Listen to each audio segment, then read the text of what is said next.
So we have a crisis in the Middle East. Donald Trump and now Israel are telling people in Tehran to evacuate, and I think there's an imminent attack. This is Trump. It says here, Trump to leave G7 summit and return to Washington on Monday. So Trump is basically canceling plans to go back for this thing. I'm concerned for all the civilians on the ground. I want to make that really clear. And I think I think this is a quite serious. Trump normally wouldn't cancel this kind of thing.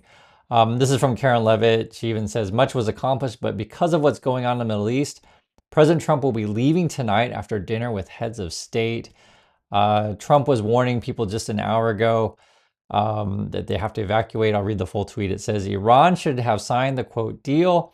I told them to sign. What a shame and waste of human life.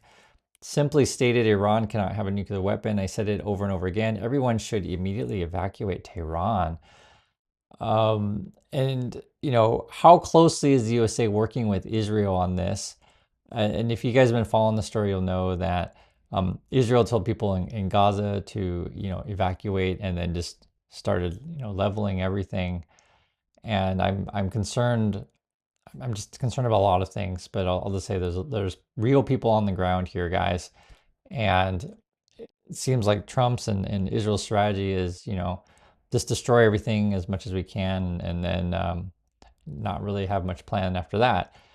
That's sort of what I see here. Maybe Trump's plan is destroy everything and build hotels and casinos. Are we going to put U.S. troops on the ground after we destroy everything? Is that the plan? Because that's why he's going back to Washington, and I bring this up because if you're going to go and you're going to do this stuff, I mean, have some compassion for your fellow human beings. Are we just going to, like, seriously, guys, are we just going to destroy everything? I mean, what's the plan here?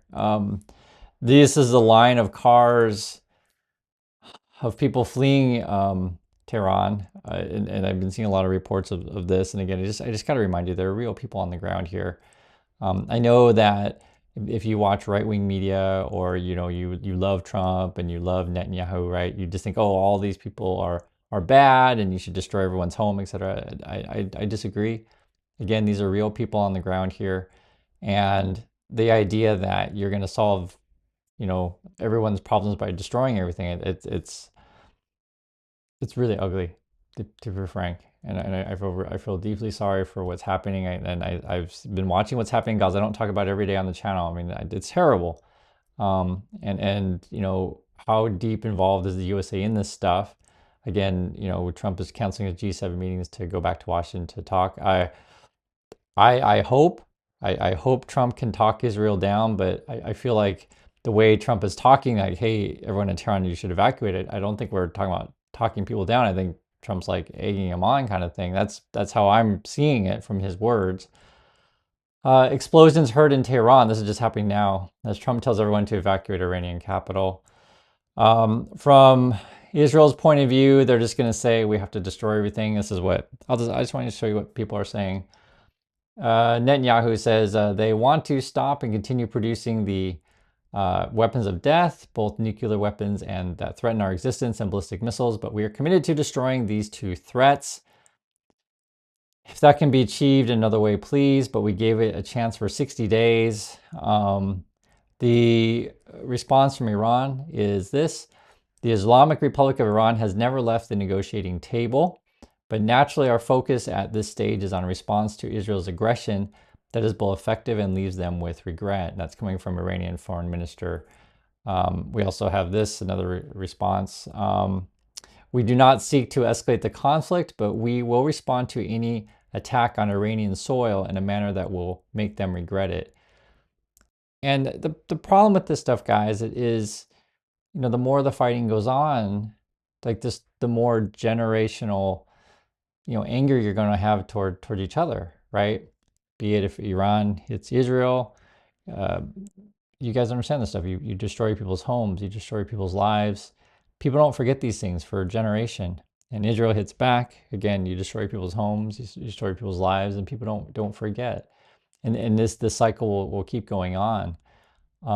And I just want to talk in practicalities. because this is coming across really similar to situations we've seen in Iraq and Afghanistan. I mentioned before in the prior video. I didn't realize it was escalating this quickly to where, again, Trump is canceling his G7 and going back to Washington to talk about it. This was reported just yesterday. It says here, Trump told Israel not to kill Iran's supreme leader, says report. So from this, and this was just yesterday, it sounds like the U.S. has been complicit and involved all along, meaning that, Israel's been saying, hey, we're going to, do this and this and this and this and this. And Trump, I guess, signed off on, killing much of Iran's leadership, except for the head. And what that signifies to me, one is that the U.S. has been, knowledgeable all along. You could argue that Trump and the USA were tricking Iran by saying, "Oh, we're sincere about our trade talks, etc.," and then basically sets them up for a surprise attack from Israel. It makes the USA look really bad here, and again complicit. And then you have Trump threatening, everyone, "Hey, you better evacuate." So why would you keep the leader alive?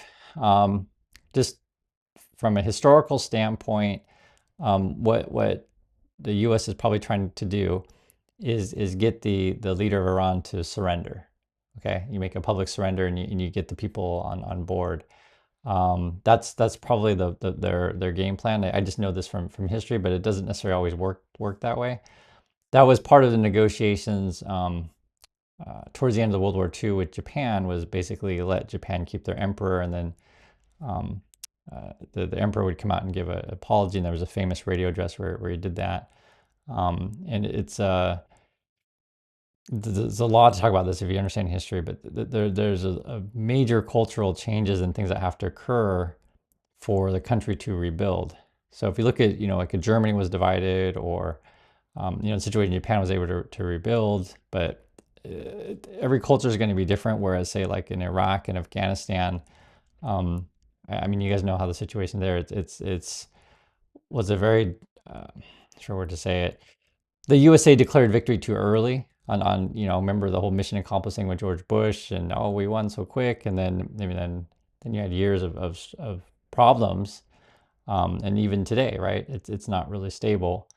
In Iran's situation, Israel doesn't have any capacity to really go in and stabilize the country. And it's like, are we nation building now? Is that what we're going to be talking about it? And I have a feeling, and this is just from knowing history, knowing what's happened in the past, I have a feeling that suddenly Trump and his buddies will start talking about the nation rebuilding stuff, regime same stuff, this kind of stuff.